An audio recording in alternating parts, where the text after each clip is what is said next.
Raging Karen going to make out with that rat or eat it?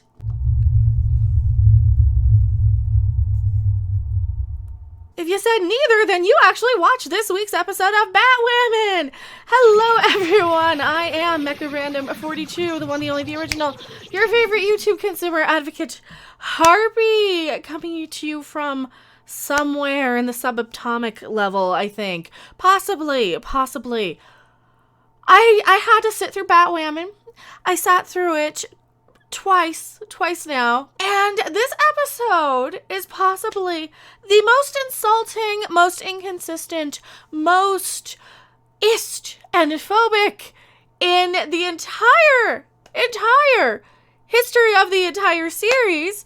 And if you do like my content, please like, subscribe, share. Do that to any of the channels you enjoy that you have a fear of losing or being suppressed.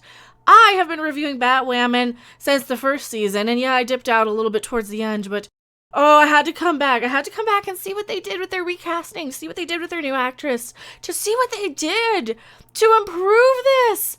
And nothing has improved in Batwoman, obviously. For everybody who's been paying attention, even the marketing accounts over on social media don't even care anymore about this show. Nobody cares about it.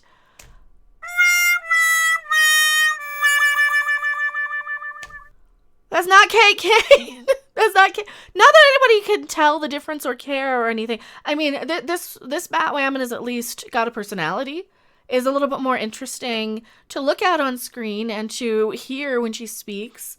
She is a better actress. She is. I'm trying to compliment this show. I'm trying to be as fair as possible, considering the fact that I'm aware that people work very, very hard on these. I'm really, really aware of that. I'm also aware that as a woman, I'm supposed to be kind of this target demographic for a lot of these things. You're not doing us any favors. You're not doing us any favors with a lot of this stuff. And especially if you just don't even care enough. And there she is with the little rat. There she is with the rat. All right. Enough of me speculating if reality is real or not. It's one of those days and reviews. Smoke weed every day. What are they? Why are they? What do they mean? Alice, the Raging Karen of our series, is trying to get revenge still on Kate, even though Kate is dead. I guess she's mad that somebody else got to kill Kate first. Kate Kane, which of course, if you go by the marketing, she's still running around in the Batwoman suit. She's still... Alice has been shacking up with her dead brother, adopted brother person. He's dead. He's dead. He's dead as a door now. He's gone. She'll hear his little voice and see his ghost image from time to time. Mouse. But he is dead. He is deceased. He is no more. She decides to get revenge on Gotham. She's in a sewer that has a bunch of bats in it because bats hang out in sewers in Gotham City now instead of caves. She's in a sewer with a bunch of rats, and she takes this poor little Mr. Mousy Bear. Look how cute he is. She duct tapes him to Mouse's dead body, and then says, hey, what do bats like to eat? Rats! No, they don't. They like to eat insects and mosquitoes and things like that. They don't, especially, unless you're in a specific environment, but no, they're not just gonna eat a rat like that. If they're going to eat something, they would have eaten his dead body anyway, but the rats probably would have anyway if there are that many in there. So this whole scene, this is one of those shows. It doesn't make sense in its own canon or in its own episodes. If you have any ounce of common sense, it's like written by children who don't know. I'm being really, really harsh on it now. It's like Star Trek. The more you pay attention, the less things make sense. But if you're just there watching it for her performance, which is, I like the acting in this now. This season, the acting's really, really gotten better. But then again, I watch Star Trek for the most part on this, and that Discovery and Picard and Lower Decks crap is just garbage. Shut the fuck up. No, I'm not going to. We're going to rip into some more Batwoman. You ready for that? I'm ready for that. She wants to send a message, I suppose, and not just get her revenge. Or plot, who cares? Let's just hear how oppressed Batwoman is. Batwoman! She's in the wrong place in the wrong time. Again. and ends up seeing real Batwoman. So our new Batwoman is walking down the street, coming home from a costume party. You see her here with the little kitty cat ears. You see her, she's in a little kitty cat costume. She hates bats too. Our new Batwoman hates bats. So we got real Batwoman back here in a flashback played by Ruby Rose's stunt woman. That's who we're going to be seeing for Batwoman now. From now on, probably. Even when they do bring her back, when they do try and bring her back as an adjacent character, as a guest star. I don't think they're going to have her dead forever. I think what's going to happen is they're going to be switching off maybe a little bit here and there. She'll come in as like a guest star because you can't have too many Batwomans, right? Thank you! And this whole scene is Batwoman saves new Batwoman coincidentally. So now this is going to set up the justification of the handing off of the bat suit at some point. And here's where it's actually written better than Star Trek.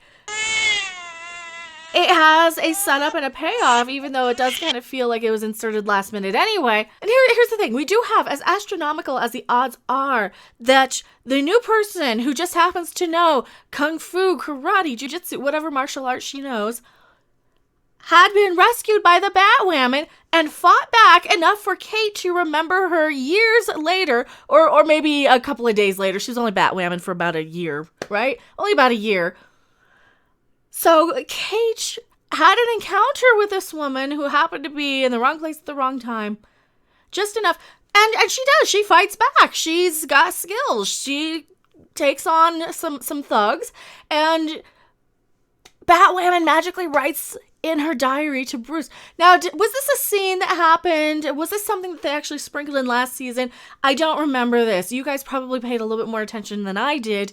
Did they actually have this scene where she rescues a girl with kitty cat ears?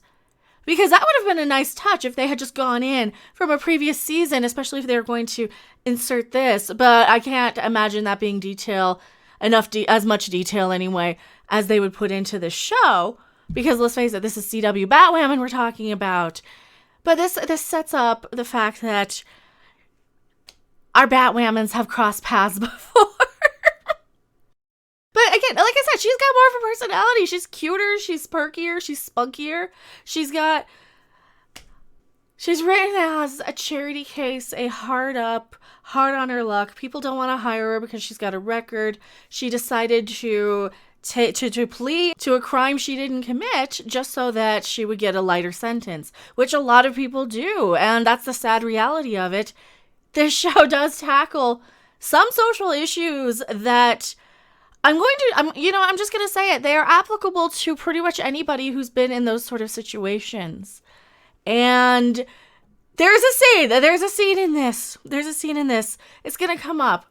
So in this scene actually, they set up the fact that she used all of these skills in prison. She learned all of these investigative tricks and tactics, learned how to read people. There's a little side plot with Mary and daddy issues, aka White Man Bad. They have this moment where they kind of have to decide, hey, we're all we have left, and we got to try and make up and be there for each other. Whatever. The father is one of the least interesting characters of this, and this is what the show boils down to, right? This show boils down to the entire premise is Alice kills people and then they let her go. Every single episode. And they touch on this. And we are going to touch on that. That one scene, that one line. And you know it's coming.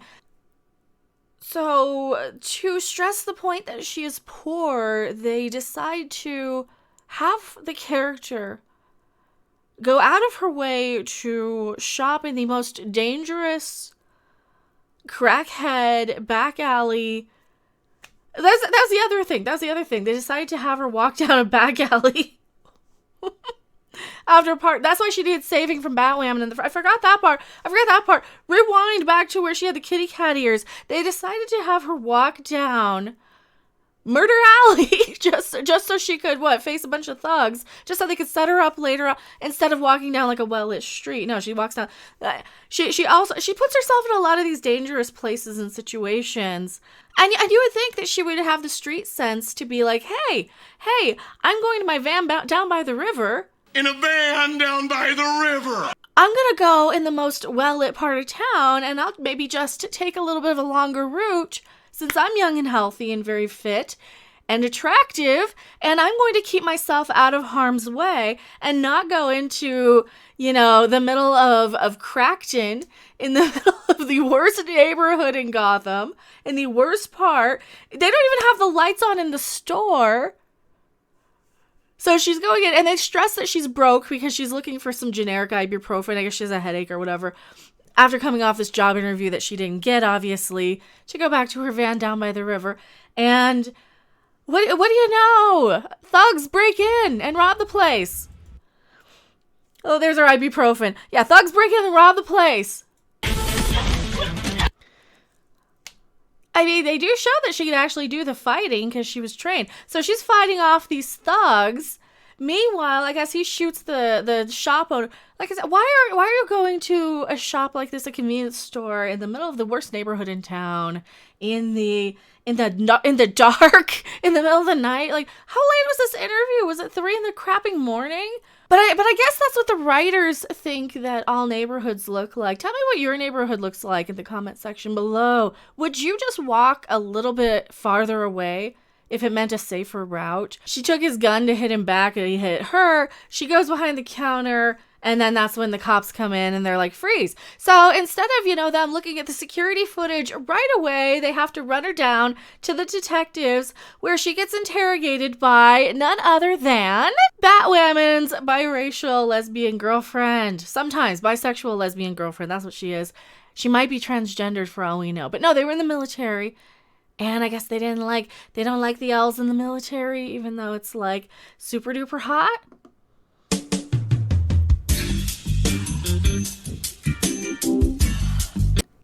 Can we just watch two chicks making out from Star Trek instead? I mean, I'm just saying. We have Batwoman, Kate Batwoman, white Batwomans, ex interrogate new Batwoman, aka Black Batwoman, because that's how they're marketing the show, and they want to make sure you know that you're represented on screen. Black Batwoman has the guts to point out one thing, and it is really, really important. That's what I said earlier. They let Alice go after she kills people every single stinking time because they're all incompetent. It's like this is the whole theme of this show. Every single rent-a-cop, mall cop, sort of raven crow, they're crows, whatever they're called. Every single one of those people are so incompetent at their jobs. They let the bad guy go every single time. Of course, that's not how they want to write a character today. No. They have to, of course, take their social justice spin on this and make sure that Batwoman says to Black lesbian girlfriend cop of Kate, ex-girlfriend cop of Kate. Oh, and this one's also a lesbian. This Batwoman is also 100% a lesbian because they mentioned she has a whammon partner, a female lady lesbian whammon partner. If you're always in the wrong place at the wrong time, maybe you should find a new place. They also in their diversity fails, they also have the black lesbian cop tell the other black lesbian, she tells her something that I thought was risque and taboo to tell somebody. That it is up to them to not be in the wrong place at the wrong time. Now, normally, somebody like me, somebody a little bit paler would be saying that as a way to preach the same social justice indoctrinations into these characters. But because they have so much diversity and so much representation, we see this line being delivered from one character to another, basically stating, you can get yourself out of this. You can get yourself out of this situation. Why do you keep getting arrested? Why do you keep getting in these situations? Maybe if you're constantly being caught in the wrong place, stop being in the wrong place. But you can't say that because that would be privilege talking, right? Right? Is that where we're headed with this? But then there's this other line. I've been brought in for questioning more times for stuff I didn't do than an actual serial killer like Alice has been arrested for stuff she did. Ryan Wilder points out to Kate's ex, whatever the crap we're calling her, that yes, every single time they let Alice go. They keep letting her go. However, she does say that is because of the way Alice looked and not the actual fact, which gets corrected by Kate's ex. You think I don't know the real reason Jacob Kane won't put a bullet in? What's the real reason, pray tell? Could it be the fact that in order to have a sappy soap opera CW drama, you have to have every character related to every other character in the show? So clearly everybody's related and either a sibling of or sleeping with or had slept with or will be sleeping with soon in the case of sexy English accent Julia, who gets kidnapped by Alice later in this episode. There's another thing that kind of happens on the side that nobody really cares about. Is this just a social justice fail? Is this just a social justice fail? Any sympathy he had for her died a long time ago. What are you talking about? What are you talking about? That if Alice weren't white, she'd be dead.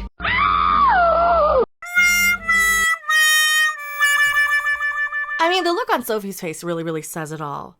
Really, really says it all. And here's where I say that this line sticks out like a sore thumb because she's proven incorrect in her line. New Batwoman is absolutely incorrect in this one exchange between herself and Sophie about the real reason why they let Alice go all the time. And that is not because of some made-up superficial reason. No, it's because everybody is related to everybody on this show, and they constantly let Alice go. So this even is a fail. Well, most SJW properties fail anyway, because their messages are pretty much get back at, white man bad, orange man bad, whatever you want to get back at. And it's not actually about equality, inclusivity, trying to fix social issues. No. It's just about complaining about your shit. And that one look just says it all.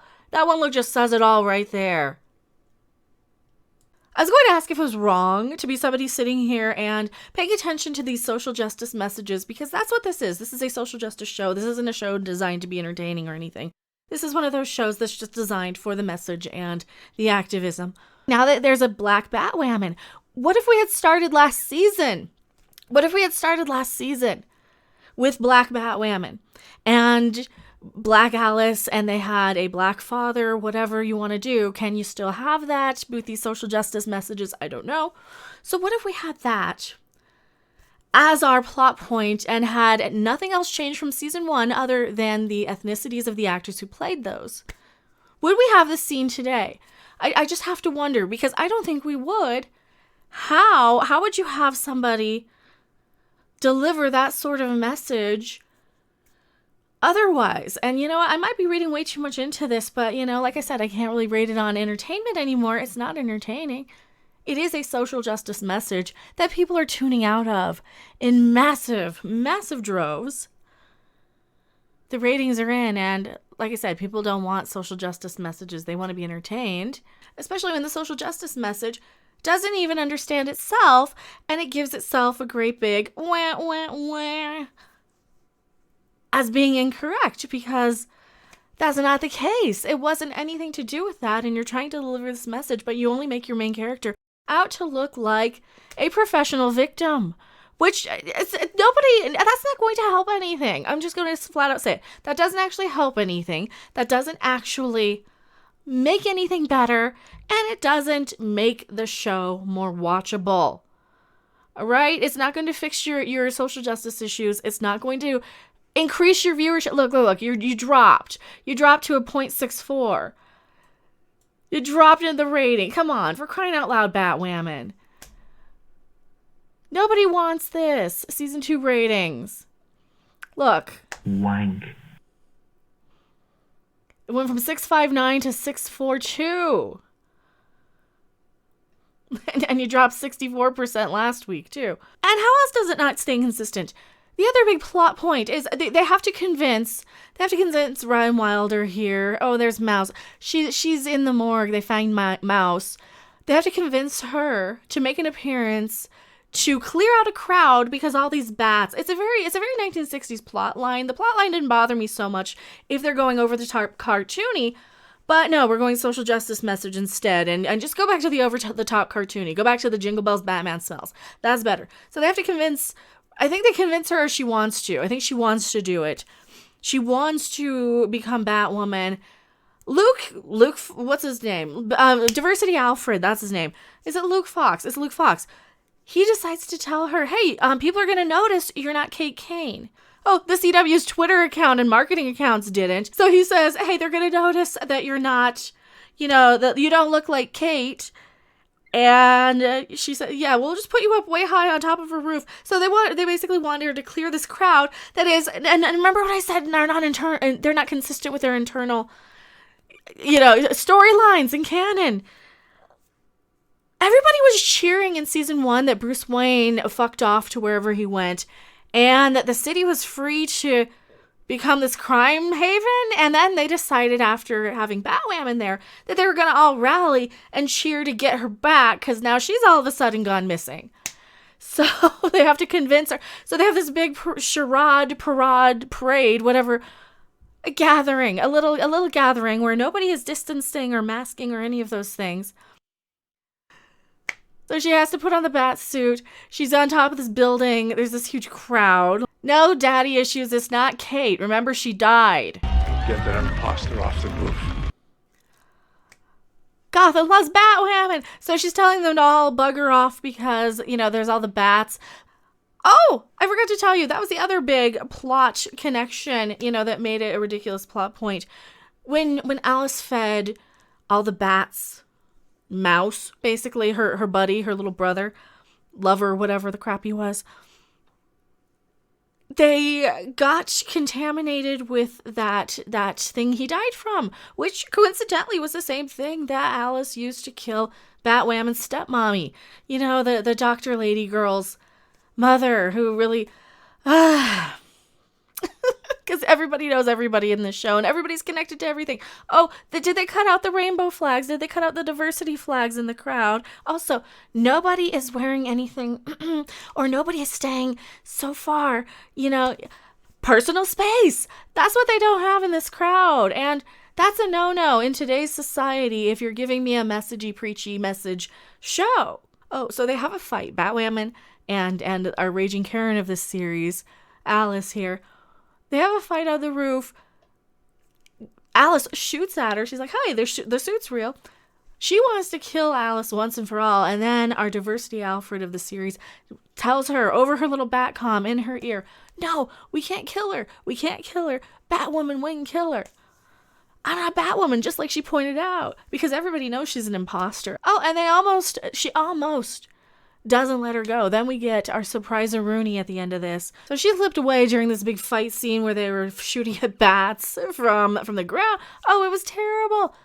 She got away. Meanwhile, now Batwoman's ex-girlfriend, the black lady cop chick, finally corners her, got a gun to her, has her cuff herself. Oh, but wait. She gets captured and she gets captured by this chick, this little Russian Tatiana. I don't know who the crap she's gonna be. You guys know who she's gonna be.